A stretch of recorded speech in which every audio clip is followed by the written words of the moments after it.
লাইলাতুন নিসফি মিন শাবান প্রচলিত শবে বরাত উপলক্ষে আমাদের করণীয় কি? বিশেষ করে এই রাতে মসজিদে ওয়াজ মাহফিল, দোয়া দুরূদ, ইবাদত বন্দেগী এবং নানা ধরনের খানাদানার আয়োজন করা হয়। কোরআন সুন্নাহর আলোকে এগুলো ঠিক কি না জানালে উপকৃত হব। ভাইরা আমার, লাইলাতুন নিসফি মিন শাবান যেটাকে আমরা শবে বরাত বলি, এই লাইলাতুন নিসফি মিন শাবানে আল্লাহ তাআলা হিংসুক এবং মুশরিক ছাড়া বাকি মানুষদেরকে, বাকি মুসলমানদেরকে আল্লাহ তাআলা সাধারণ ক্ষমা ঘোষণা করেন মর্মে একটা হাদিস আছে। এছাড়া আরো বেশ কিছু হাদিস আছে যেগুলোর কোনো অনেকগুলো সনদের মধ্যে কিছুটা দুর্বলতা আছে, কিন্তু মোটের পরে এ রাতের ফজিলত সুসাব্যস্ত এবং প্রমাণিত। কিন্তু এর মানে এই নয় যে এই রাতকে কেন্দ্র করে আমরা যা করি আমাদের দেশে তার সব সঠিক। আমাদের দেশে লাইলাতুল বরাতে মানুষের যে ভিড় মসজিদগুলোতে, এটা তো ভালো জিনিস যে মানুষ মসজিদে আসছে, কিন্তু অন্যদিন না এসে এই রাতে বেশি আসার কারণটা কি? লাইলাতুল কদর বেশি ফজিলতপূর্ণ নাকি এই রাত বেশি ফজিলতপূর্ণ? লাইলাতুল কদরের সাথে কোনো তুলনা চলবে? সেই রাতে মানুষ কি এত বেশি ইবাদতের চেষ্টা করে? তাহলে এই রাতে এত বেশি চেষ্টার রহস্যটা কোথায়? রহস্য হলো আমাদের দেশে মানুষ মনে করে যে এই রাতে ভাগ্য ঠিক হয়, অতএব সারা বছর যাই করি না করি এই একটা রাত মসজিদে গিয়া আল্লাহ বিল্লাহ করে যদি সারা বছরের ভাগ্যটা ঠিকঠাক করা যায়, এরপর আর মসজিদে যায় কেনা। এই চালাকি করলে কি ভাগ্য ঠিক হয়ে যাবে? ভাইরা আমার, লাইলাতুন নিসফি মিন শাবানকে কেন্দ্র করে বহুবিধ বিদআত, বহুবিধ বাড়াবাড়ি, বহুবিধ কুসংস্কার আমাদের সমাজে আছে। এক সময় তো প্রচুর পরিমাণ পটকা ফুটাফাটি চলতো। আলহামদুলিল্লাহ, প্রশাসনের ভাইয়েরা প্রতি বছর নিষেধাজ্ঞা আরোপ করেন এবং এটা অনেকটা কমেছে, যেটা আমাদের নিরাপত্তা হুমকির মধ্যে আমাদেরকে ফেলে। দ্বীনের নামে আমরা কখনো সেগুলো করতে পারি না। অনেক মসজিদে আলোকসজ্জা করা হয়। আলোকসজ্জা তো আপনি এমনিই করেন সারা বছর, কিন্তু এই রাতকে কেন্দ্র করে আলাদা করে আলোকসজ্জা করা, এই রাতকে কেন্দ্র করে ওই যে হালুয়া রুটি খাওয়ার একটা ব্যাপার এখনো আমাদের দেশে কোথাও কোথাও আছে। অনেকে মনে করে নবীজির দাঁত মোবারক শহীদ হয়েছেন উহুদের ময়দানে, তো তিনি হালুয়া খাইছেন, সেজন্য আমরা ভালো দাঁতে হালুয়া খাই। নবীজির দাঁত ভাঙে হালুয়া খাইছেন, আমাদের আস্ত দাঁতে আমরা কি খাই? হালুয়া খাই।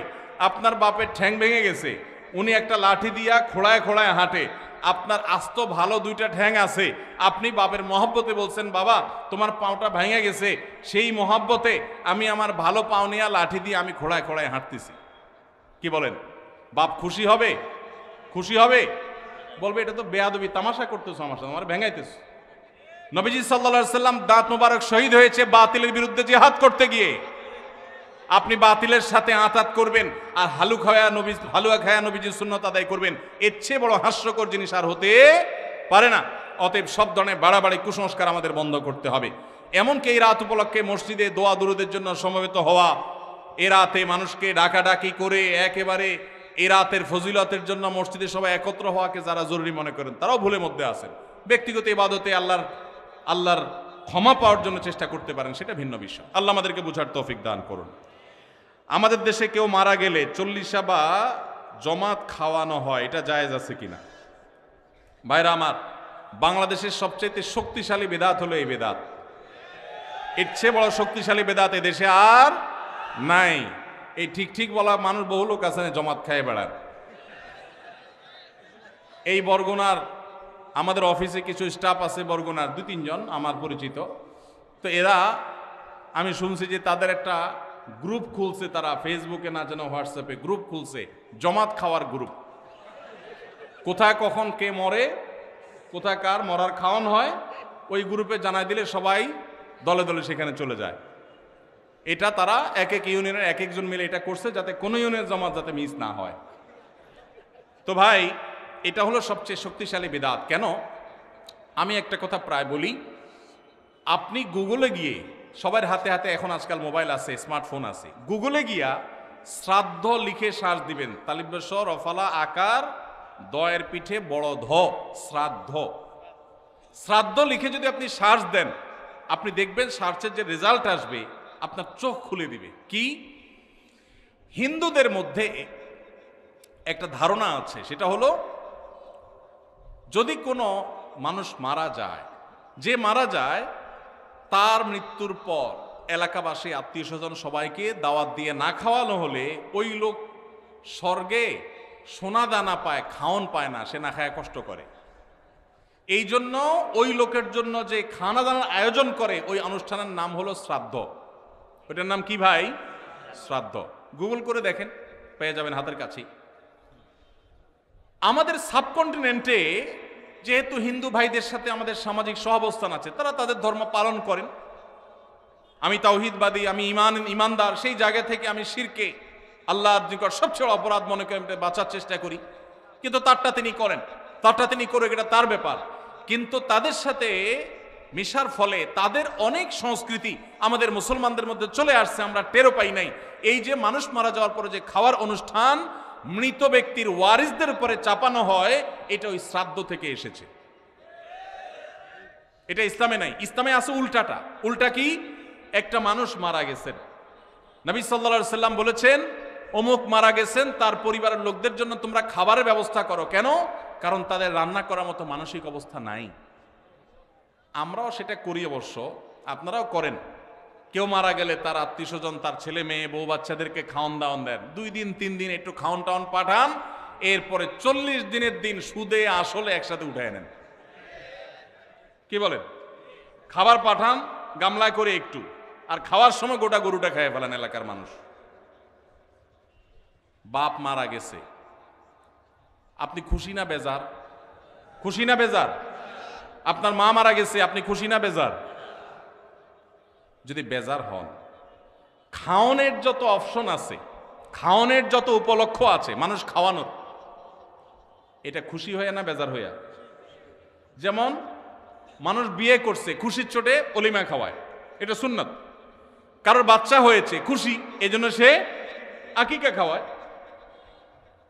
কারোর ছেলেটা পাস করছে, সে খুশি হয়েছে, এজন্য সে আটার দলা খাওয়ায়, মিষ্টি খাওয়ায়।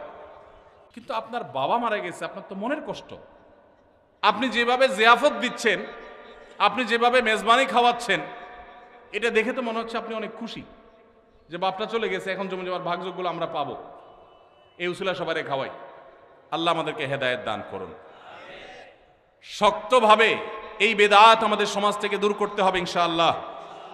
আমাদের সচেতন হতে হবে। আপনার বাবা মা মারা গেছেন, ওনাদের জন্য আপনি কি করবেন? দোয়া করবেন, ইস্তেগফার করবেন, চোখের পানি ফেলবেন, দান সাদাকা করবেন। মাদ্রাসায় এতিম গরিব ছাত্ররা আছে, একবেলা খাবার টাকা দিয়ে দেন। মসজিদে কিছু ইট কিনে দেন, মসজিদের জায়গা কিনবে, সেখানে টাকা দিয়ে দেন। একজন গরিব মানুষকে কিছু টাকা দিয়ে দেন। মুর্দার তরফ থেকে সাদাকা করলে তার সব মুর্দা পায়, সেটা আপনি করেন। কিন্তু এই যে অন্য ধর্মের মানুষদের মতো করে খাবারের অনুষ্ঠান যেটা করছেন, এটা সুন্নাহর খেলাফ। সুন্নাহ হলো মৃত ব্যক্তির পরিবারকে খাওয়ানো, তাদের কাছ থেকে খাওয়াটা সুন্নাত নয়। আল্লাহ আমাদেরকে বুঝার তৌফিক দান করুন। মুশকিল হলো এটা যদি আপনি না করেন, আজকের ওয়াজ শোনার পর এলাকাবাসী বলবে অমুক লোকটা মারা গেছে, কি ছেলে মেয়ে রেখে গেছে, কারোর একটা হাত ধোয়াইলো না। বলবে কি না বলেন? কেন আপনার হাত আরেকজন ধোয়াইতে হবে? আপনার হাত কি লুলা হয়ে গেছে? হ্যাঁ, আরেকজন হাত ধোয়াইতে হবে, নিজের হাত নিজে ধুতে পারেন না? হাত ধোয়ানো মানে খাওয়ান আর কি, তাই না? এলাকাবাসী বহু কিছু বলবে, কিন্তু আপনি অটল থাকবেন যে আমি ইনশাআল্লাহ এগুলা করব, আমার বাবার জন্য, মায়ের জন্য যেটা করলে সওয়াব হবে সেটা আমি করব। নবীজি সাল্লাল্লাহু আলাইহি সাল্লামের কাছে এক সাহাবী এসে বললেন, ইয়া রাসূলুল্লাহ, আমার মা মারা গেছেন, আফা আহুজ্জু আনহা, আমি কি তার পক্ষ থেকে হজ করতে পারি? নবীজি বলেছেন, নাম, অবশ্যই করতে পারো। এগুলো হলো সুন্নাত। আমরা সুন্নাত বাদ দিয়ে এখন বেদাতকে আলিঙ্গন করে ফেলেছি। আল্লাহ আমাদেরকে হেদায়েত দান করুন। হাত পা সচল ও কাজ করার ক্ষমতা আছে, তারপরে ভিক্ষা করে তাদের পেশা হয়ে দাঁড়িয়েছে, তাদেরকে জেনে শুনে ভিক্ষা না দিলে কি গুনাহ হবে কিনা? না, ভিক্ষা না দিলে তো গুনাহ হবেই না, বরং ঢাকায় বিশেষ করে বাচ্চা ভাড়া আনে ভিক্ষা করার জন্য, জানেন তো আপনারা? মহিলার কোলে বাচ্চা, এই বাচ্চা, এই মহিলা কয়েক ঘন্টা ভিক্ষা করবে, আবার এরপরে আরেক মহিলা ভিক্ষা করবে, তার কাছে আবার ভাড়া দেওয়া হবে। এই কথাও ঢাকায়, এই জিনিসও আছে।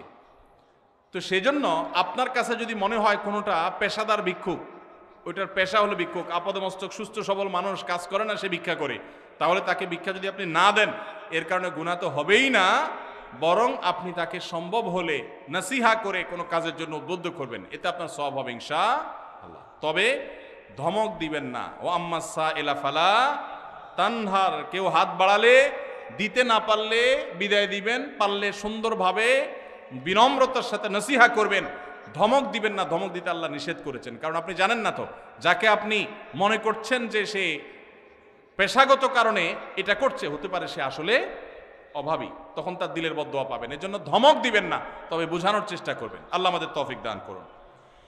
বিভিন্ন ইসলামী অনুষ্ঠান অর্থাৎ মাহফিলকে কেন্দ্র করে পাড়া মহল্লা এবং বিভিন্ন হাট বাজারে চাঁদা তুলে মাহফিলের আয়োজন করে, এটা ইসলাম কতটুকু সমর্থন করে? ভাইরা আমার, আপনারা করছেন নি? কিরকম করছেন? ফিতা দিয়া? মাশাআল্লাহ, মাশাআল্লাহ। এটা একটা মেসালে মাহফিল। এই মাহফিল এটা হয় নাই, আল্লাহ শুকর। আমাদের যখন আমরা মাহফিল করতাম, এখন তো মাহফিল করি না আমি, যখন আমি মাহফিল করতাম আমার একটা ফর্ম ফিল আপ করতে হইতো।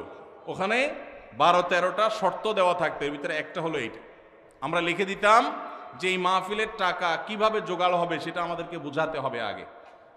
এরপরে এই রাস্তাঘাটে গণকালেকশন হবে কিনা এটা আমরা জানতে চাইতাম। যদি হয় সেই মাহফিলে আমরা যেতাম না।